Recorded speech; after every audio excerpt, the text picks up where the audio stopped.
आज जो हम टॉपिक यहाँ पर टच करने वाले हैं वो आज तक मैंने जितने भी सेशंस करे हैं उन सब में से सबसे इम्पॉर्टेंट टॉपिक है। वो है how to choose your career. कि जो पेरेंट्स हमसे एक्सपेक्ट करते हैं कुछ हद तक वो एक्सपेक्टेशंस भी पूरी हो जाए और जो हम करना चाहते हैं वो भी हम कर सकें और आगे फाइनेंशियली ग्रो करने की जो पॉसिबिलिटीज़ हैं वो इनफाइनाइट हो। इससे पहले कि मैं आप लोगों को बताऊं कि ये चीज़ कैसे होगी या हमको क्या करना है, इसके लिए मैं आप लोगों से जानना चाहूँगा आप लोग अपना करियर कैसे चूज़ करते हैं। सर हम करियर चूज करते हैं जो हमारे पेरेंट्स आपस में सोचते हैं, जो बनना चाहते हैं वो सोचते हैं कि इसमें हमारा चिल्ड्रन फाइनेंशियली सही सक्सेसफुल हो सकता है और हो सकता है वो हमारे दिमाग में पहले से बचपन से सेट कर देते हैं कि आपको ये बनना है और हम छोटे होते हैं तो हम सोचते हैं कि यही हमारे लिए अच्छा ऑप्शन होगा, इसमें सक्सेसफुल हो सकते हैं। फिर वो बच्चे वही करने लग जाते हैं और फिर ये 90% बच्चे इससे चुनते हैं। मोस्टली क्या होता है कि फ्रेंड सर्कल के दबाव में आके लोग भेड़-चाल में आके कर लेते हैं। फ्रेंड ये करना तो हम भी ये करते हैं। सर बेसिकली जो होता है वो पेरेंट्स हमारे बोलते हैं कि 2 साल पहले उसने वो करा था, आज वो सक्सेस है। वो जो है तेरे बड़े भैया जो है वो आज यूएस में बैठे हैं, ये जॉब कर रहे हैं। हाँ, तो बेसिकली ये कहते हैं कि तू भी ये कर ले, तू भी उसकी तरह स्टैंड हो जा। कोई इंटरेस्ट के बारे में बात नहीं करता कि हमारा इंटरेस्ट किसमें है किसमें नहीं है। सर वो पेरेंट्स जब हमसे पूछते हैं कि आप ये नहीं करना वो नहीं करना तो बताओ क्या करना है, तो सर कई बार ये भी होता है कि हमारे पास ही जवाब नहीं होता, हम क्या करें, हमें यही नहीं पता होता।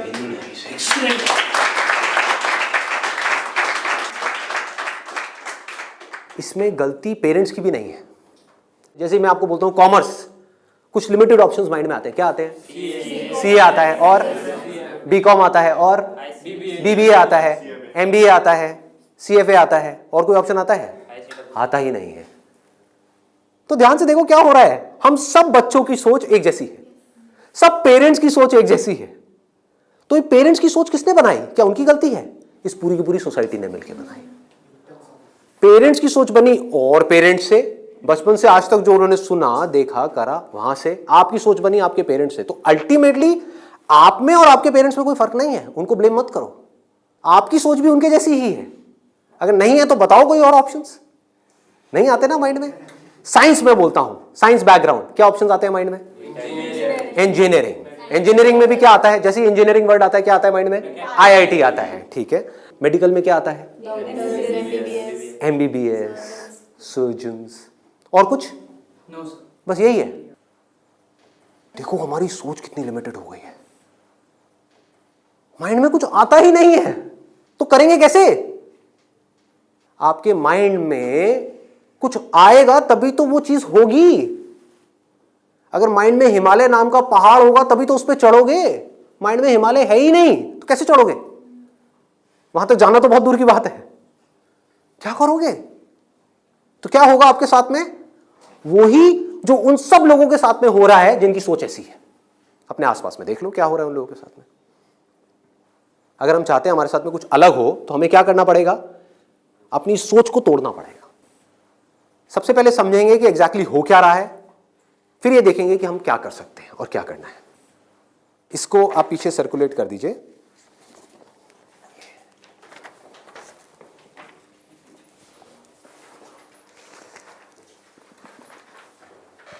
इसमें लिखा है how to choose a career.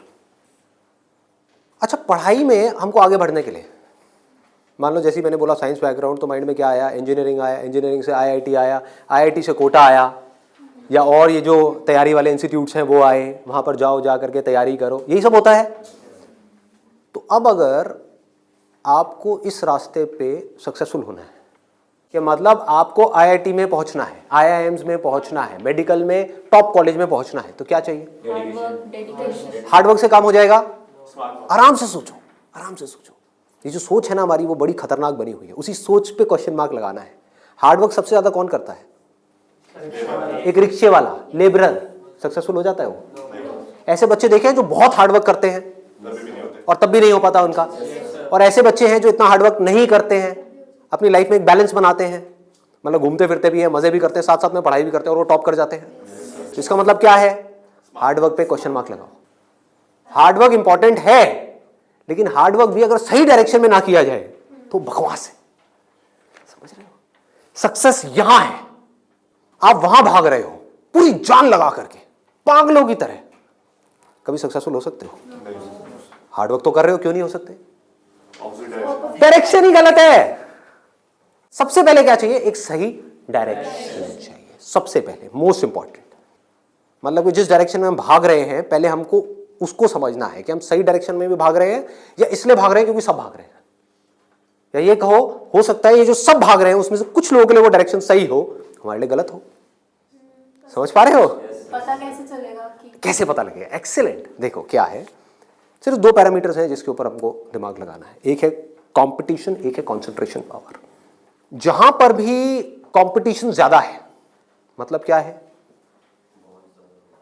कि वहां पर लाखों बच्चे ट्राई कर रहे हैं, होना कितनों का है?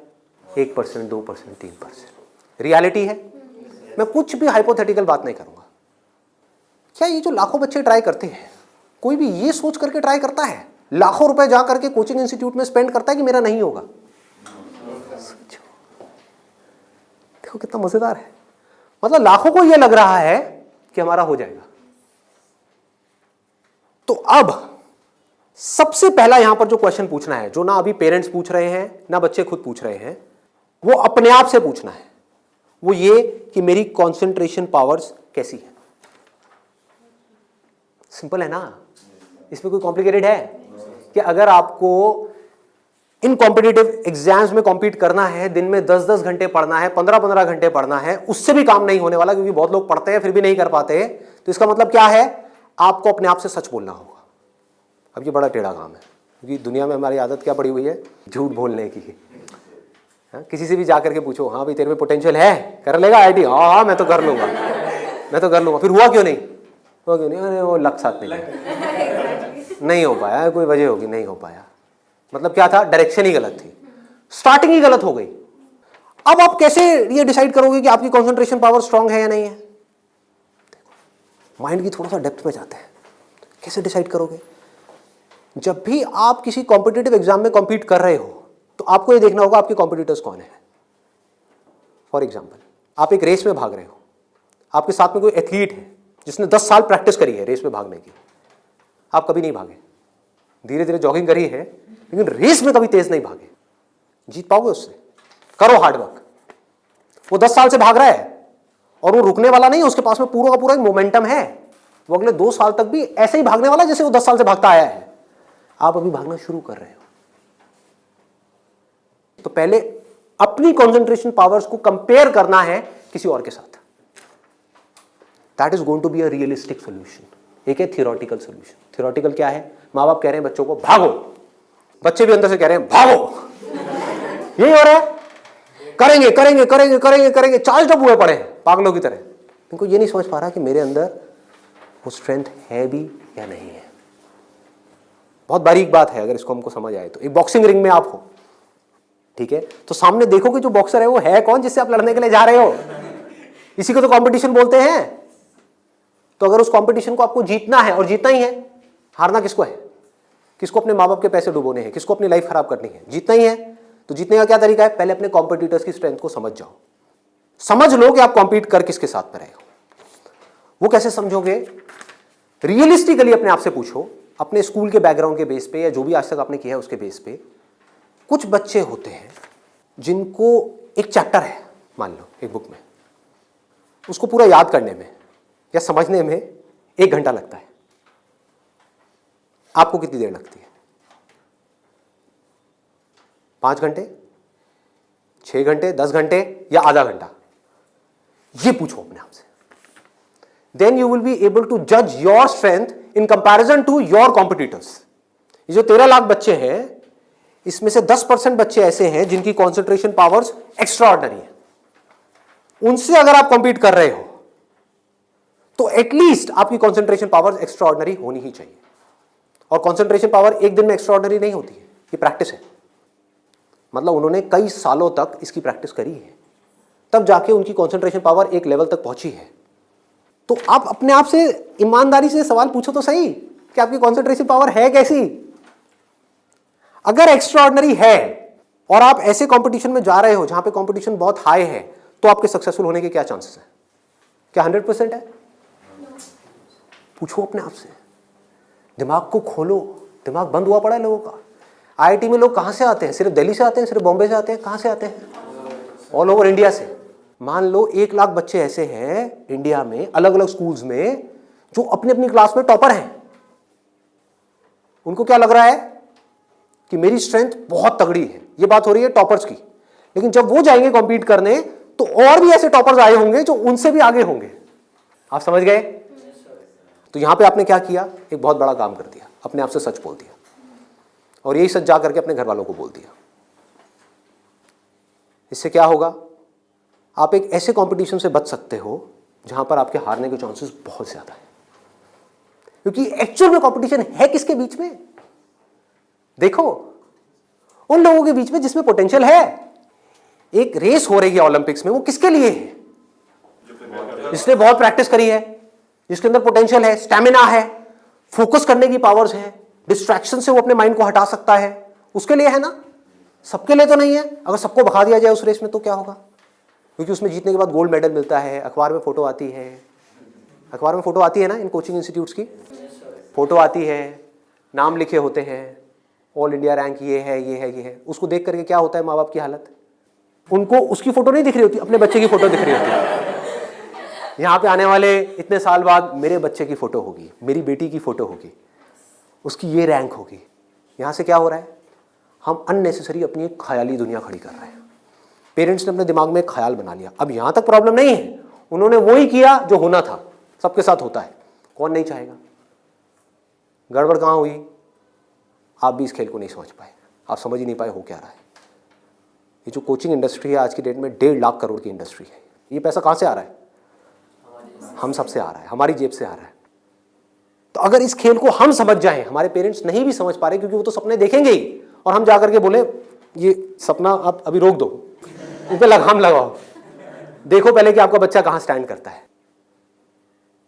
गाड़ी आपके पास में 800 और कॉम्पीट करने की बात कर रहे हो फेरारी वालों से, बट इसका मतलब ये नहीं है 800 बुरी है। आप समझ गए मेरी बात? रेस में बुरी है, बट दिल्ली की सड़कों पे, पुरानी दिल्ली में फेरारी अच्छी है, 800 अच्छी है? 800 अच्छी है, ज्यादा सक्सेसफुल है।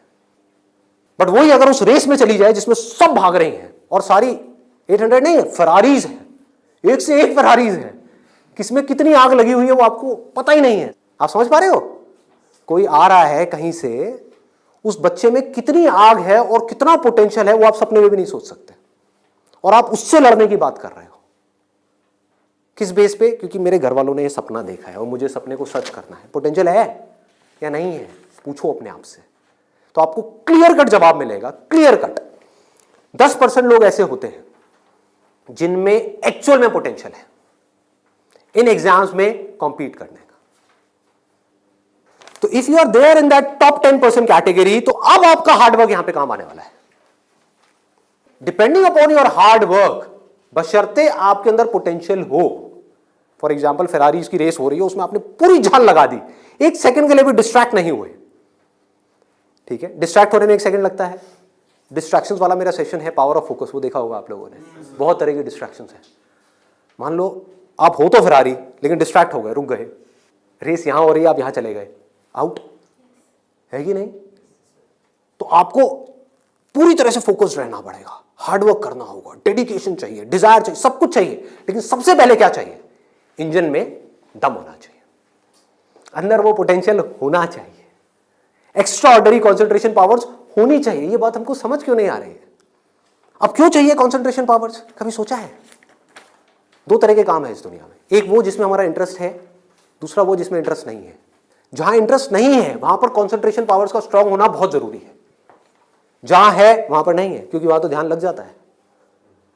वीडियो गेम खेलने के लिए कॉन्सेंट्रेशन पावर चाहिए क्या? क्यों? क्यों?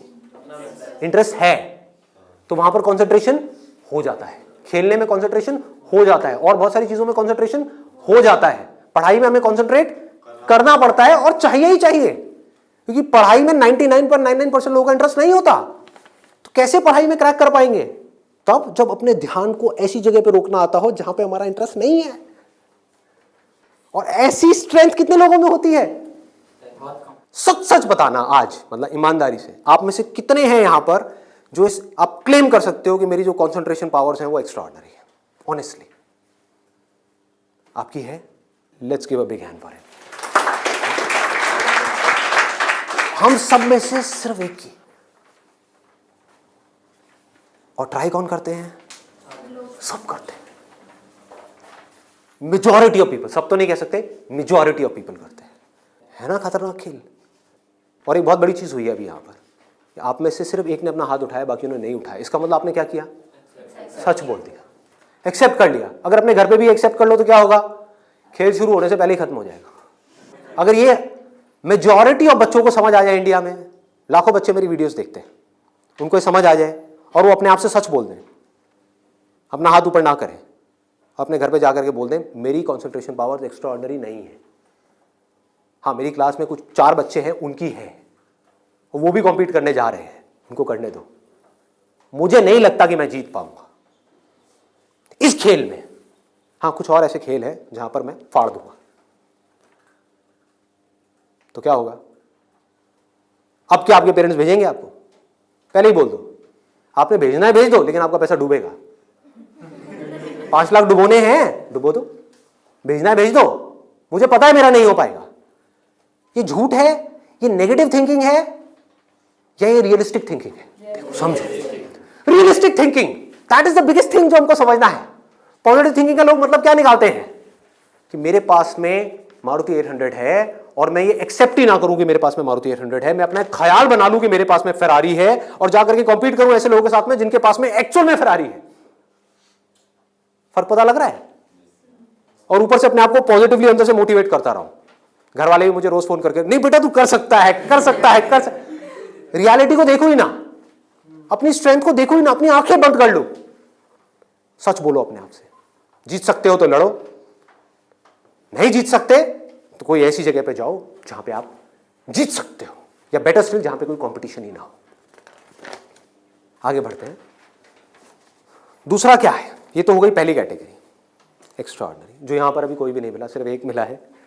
दूसरा है ऑर्डिनरी। 90% लोग एक क्लास में, 90% स्टूडेंट्स इंडिया में वो इस सेगमेंट में आते हैं। अब मजे की बात क्या है, ये जो कोचिंग इंस्टीट्यूट्स हैं, इनकी दुकानें कैसे बच्चों से चल रही है? ऐसे बच्चों से। कुछ रोल मॉडल्स दिखा करके, देखो हमारे इंस्टीट्यूट से ये है, उन्होंने ये कर दिया, जनता को लेकर के आएंगे। जितनी ज्यादा भीड़ आ जाए उतना अच्छा। तो इस पूरी प्रॉब्लम को अगर सॉल्व करना है तो कौन करेगा? एक स्टूडेंट ही कर सकता है। आप चाहो तो स्टैंड ले सकते हो। स्टैंड मतलब क्या? सच बोल दो। ऑर्डिनरी लोग 90% ये कहां जा रहे हैं? हाईली कॉम्पिटिटिव फील्ड्स में जा रहे हैं। क्यों जा रहे हैं? क्योंकि सब जा रहे हैं, क्योंकि उन्हें लग रहा है कि मेरा हो जाएगा। मैं ये नहीं कह रहा कि अगर आप ऑर्डिनरी हो और एक हाई कॉम्पिटिशन वाली फील्ड में जा रहे हो तो आपका नहीं होगा।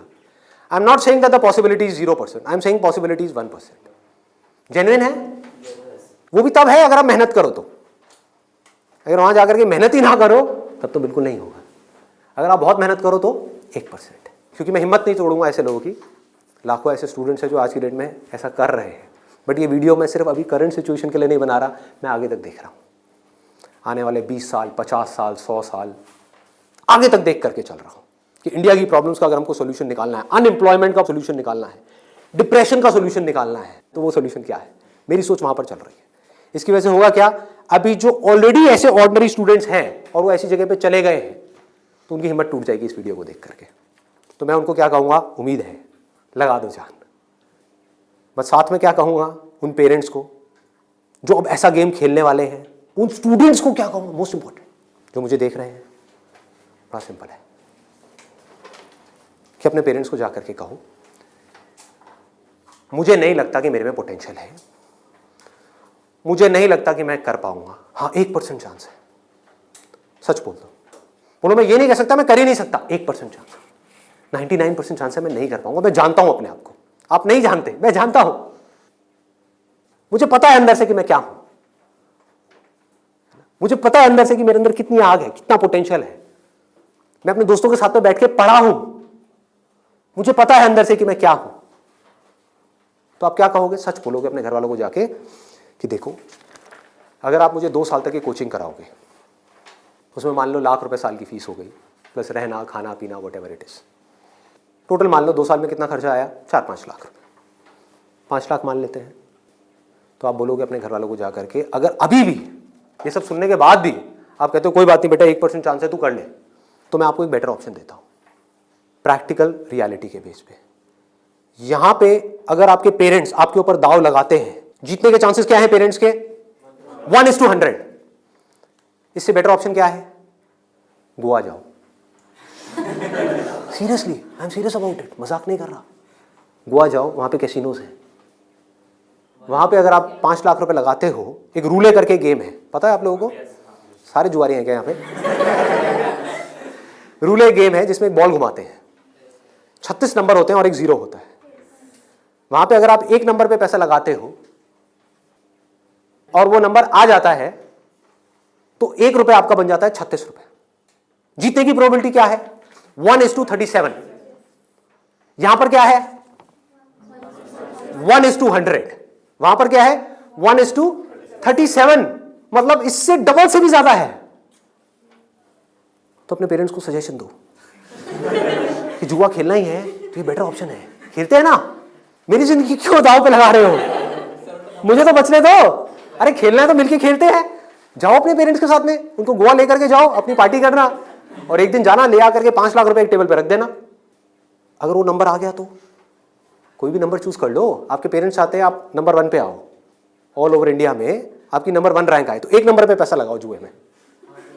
वहां भी 1 नंबर पे पैसा लगा रहे हैं, यहां भी 1 नंबर पे पैसा लगाओ। अगर वो 1 नंबर आ गया तो कितना मिलेगा? 5 लाख का 1,80,00,000। 1,80,00,000 उसको उठा करके बैंक में एफडी कराओ। कितना इंटरेस्ट आएगा? 12%। तो अब टाइम गया।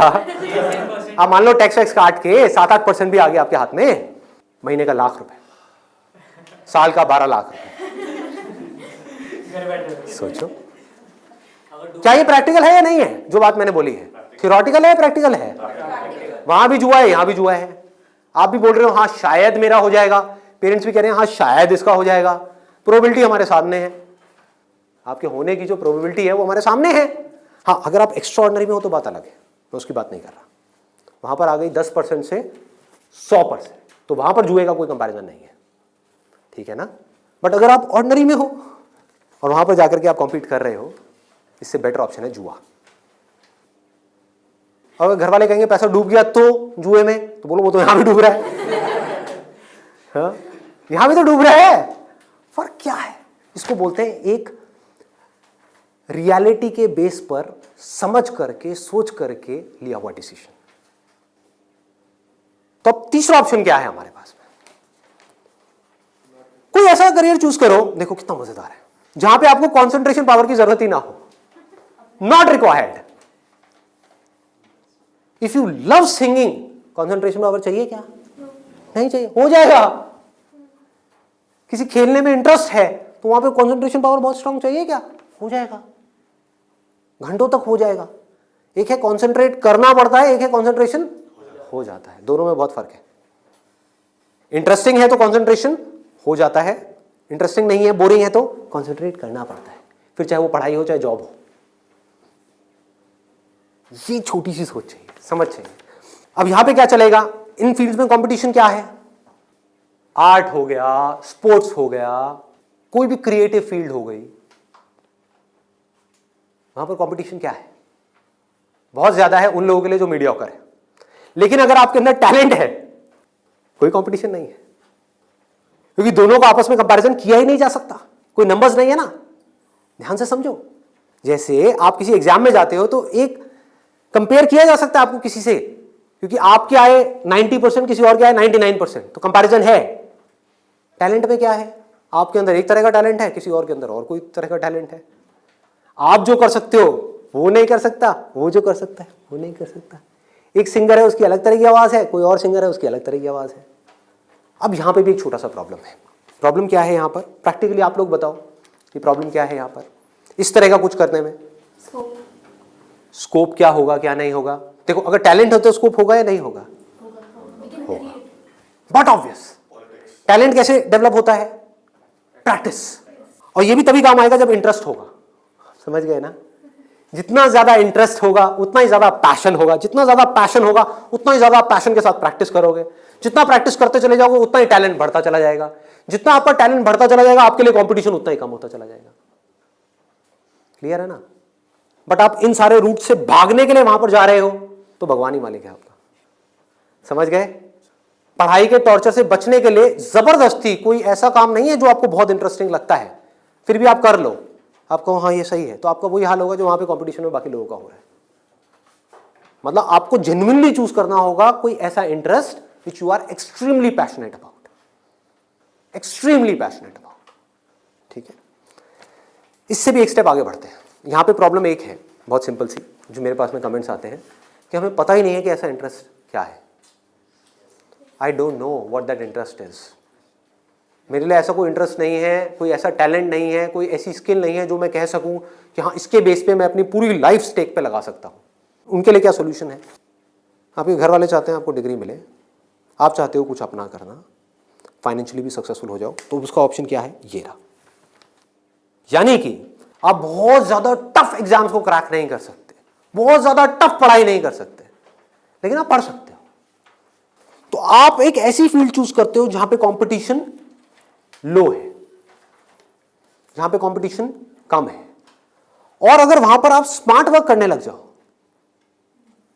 तो आपके जीतने के जो चांसेस हैं, सक्सेसफुल होने के चांसेस हैं, that starts from 10% and goes up to 100%, as good as उन लोगों के कंपैरिजन में जो यहां पर टॉपर है। और यहां पर कोई लिमिट नहीं है कि हम क्या कर सकते हैं। स्मार्ट वर्क को मैंने नीचे डिफाइन भी किया हुआ है कि what does smart work mean. It means developing your understanding, that is smart work. जो काम आप कर रहे हो उसकी समझ अगर आपको है कि आप क्या कर रहे हो, क्यों कर रहे हो, कैसे कर रहे हो, तो आप स्मार्ट वर्क कर रहे हो। समझ नहीं है बस कर रहे हो तो आप हार्ड वर्क कर रहे हो। अब इसमें मैं आपको एक प्रैक्टिकल एग्जांपल देने वाला हूं। एक सिंपल सा करियर मैं आपको बता रहा हूं, फिजियोथेरेपी। सुना इसके बारे में सबने? अभी कुछ दिन पहले मेरी नेक में थोड़ा सा पेन हुआ, मैंने गूगल पे जाकर के सर्च किया physiotherapy services at home in my area. Locality मैं नहीं बताऊंगा, नहीं तो लोग मेरे घर आ जाएंगे। तो मैंने सर्च किया, वहाँ पर ऊपर कुछ लिस्टिंग्स आई, कुछ वेबसाइट्स आई, उसमें एक डॉक्टर का नाम मुझे मिला, उनकी मैं वेबसाइट पे गया, वहाँ जा करके उन डॉक्टर के बारे में मैंने 2-3 मिनट पढ़ा, समझा, मुझे अच्छा लगा पढ़ करके, समझ करके। उनको फ़ोन किया, वो मेरे घर पे आए, उन्होंने मुझे 7 दिन तक फिजियोथेरेपी ट्रीटमेंट दिया। वो एक ट्रीटमेंट का लेते हैं 500 से 700 रुपये, कई बार 1000 रुपये भी लेते हैं, depending upon the complications and time involved. मेरे से उन्होंने लिए 500 रुपये। मैंने उनसे पूछा कि आप दिन में ऑन एन एवरेज कितने ट्रीटमेंट्स करते हो? उन्होंने कहा एक दिन का ऑन एन एवरेज मैं 8 से 10 ट्रीटमेंट्स करता हूँ। मैंने कैलकुलेशन करी, दिमाग चलाया, 8 से 10 का मतलब क्या हुआ? 4 से 5,000 रुपये एक दिन का, एक महीने का नहीं, एक दिन का। कितना हो गया एक महीने का? लाख से 1.25 लाख रुपए।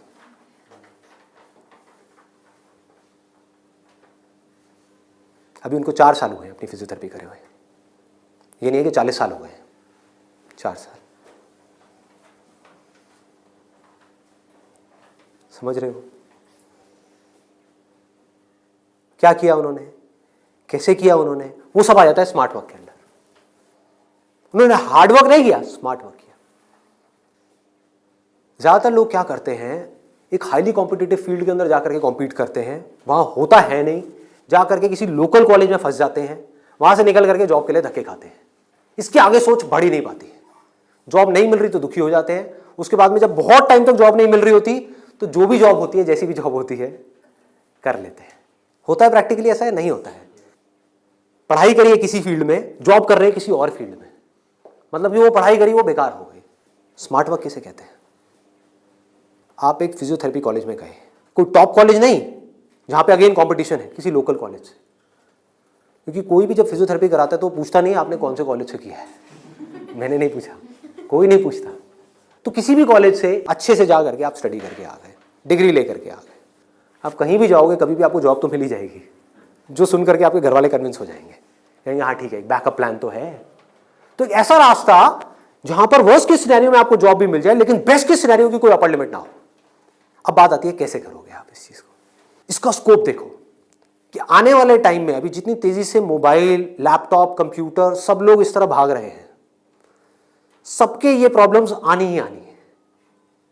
बैक में प्रॉब्लम आनी ही आनी है, नेक में प्रॉब्लम आनी ही आनी है, और पता नहीं कितनों को कितनी आनी आ भी रही है। आपके घर में भी जो आपके पेरेंट्स हैं उनको सबको कहीं ना कहीं दर्द होगा। तो आपने पहले तो ये समझा कि हाँ, इसका स्कोप कभी कम नहीं होने वाला, बढ़ने ही वाला है। ठीक है, इसमें कंपटीशन भी बढ़ेगा जब स्कोप ज्यादा है तो, लेकिन किन लोगों के लिए बढ़ेगा? जो हार्ड वर्क कर रहे हैं, लेकिन जो स्मार्ट वर्क को समझ पा रहे हैं वो कुछ भी कर सकते हैं। तो आप क्या कर सकते हो? आपने कहा कि सिर्फ इससे काम नहीं चलने वाला, वो मुझे समझ आ रहा है, जैसे मैंने फिजियोथेरेपी का किया, सिर्फ इससे काम नहीं चलने वाला, तो इसके साथ में कुछ और चीजें भी हैं जो मुझे सीखनी पड़ेंगी। क्या सीखना पड़ेगा? जिसका हो सकता है इससे डायरेक्ट कोई कनेक्शन ना हो। 1 महीने का छोटा सा कहीं से वेबसाइट डेवलपमेंट का कोर्स कर लिया, और ऑनलाइन मार्केटिंग का, कि ऑनलाइन मार्केटिंग कैसे करते हैं। गूगल में जब भी आप कुछ सर्च करते हो तो वहाँ पे एड्स आती हैं, उसको बोलते हैं गूगल एडवर्ड्स। ये किस तरह से काम करता है? आपने कहा ऑनलाइन मार्केटिंग मैंने सीख ली, उसके अलावा मुझे अपनी कम्युनिकेशन स्किल्स पे काम करना होगा, क्योंकि अगर मैं कहीं जा रहा हूँ, किसी से बात कर रहा हूँ और मैं बेवकूफ़ लग रहा हूँ बात करने में, तो कोई मुझे दोबारा क्यों बुलाएगा? तो आपने क्या किया? कम्युनिकेशन स्किल्स का एक कोर्स किया 1 महीने का, उसके अलावा इंग्लिश स्पीकिंग का एक कोर्स किया 6 महीने का या 1 साल का। इस सबसे हो क्या रहा है? आप एज एन इंडिविजुअल बेटर बनते चले जा रहे हो। उसके बाद में धीरे धीरे आप अपनी एक क्लाइंटेल बनाओगे। शुरू में मान लो आपको दिन में 2 या 4 लोगों ने बुलाया, वर्स्ट केस सिनेरियो मान लो ना, घर से आप ऑपरेट कर रहे हो, अभी आपने कोई अपना क्लिनिक नहीं बनाया है, घर से आप ऑपरेट, और ये कोई थ्योरेटिकल बात नहीं है, ऐसे बहुत सारे लोग हैं जो ऑलरेडी ये काम कर रहे हैं, बहुत लोग कर रहे हैं। अपने नाम को मल्टीपल वेबसाइट्स में आप लिस्ट कर दोगे, इनको डायरेक्टरीज बोलते हैं, ऑनलाइन डायरेक्टरीज। तो ऑनलाइन सर्च इंजन में कोई भी कुछ भी सर्च करेगा तो कहीं ना कहीं वो आप तक पहुंच जाएगा, चाहे वो एक वेबसाइट के थ्रू पहुंचे, चाहे आपके थ्रू पहुंचे, चाहे ऐड के थ्रू पहुंचे, चाहे कहीं से भी पहुंचे, वो आप तक पहुंचेगा। अगर उनको आपने सेटिस्फाई कर दिया, अपनी बातों से भी, अपने ट्रीटमेंट से भी, ईमानदारी से, जेन्युइनली अच्छा ट्रीटमेंट कर दिया, तो वो क्या करेंगे? लोकेलिटी में रिकमेंड करेंगे, अपने फ्रेंड सर्कल में करेंगे, अपने रिलेटिव्स में करेंगे। तो धीरे धीरे क्या होगा?